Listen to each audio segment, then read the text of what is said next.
ခွဲခွာရခြင်းတွေဆိုတာဘယ်အချိန်ပဲကြုံလာ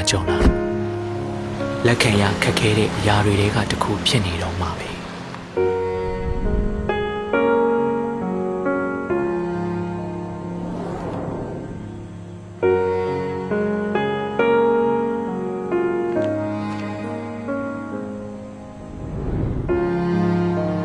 ဒါပေမဲ့ခွဲခွာသွားသူတွေထက်ကြံခဲ့ရသူတွေရဲ့နေ့ရက်တွေကပိုပြီးတော့အထီးကျန်ဆန်းပါတယ်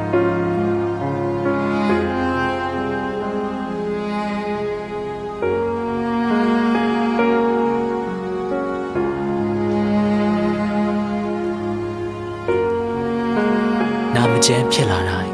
ဂယုစိုက်တတ်တဲ့အမေအစားတွေမှားလာတိုင်းအမေဖြော်တိုက်နေကြမဟာဖြည့်စည်းရင်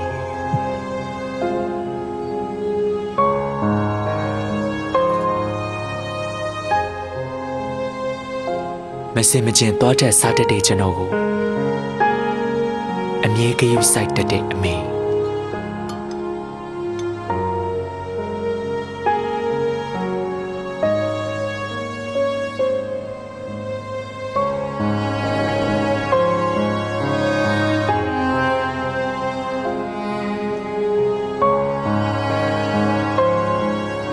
ဒါတွေအားလုံးကိုကျွန်တော်လွမ်းနေအမေ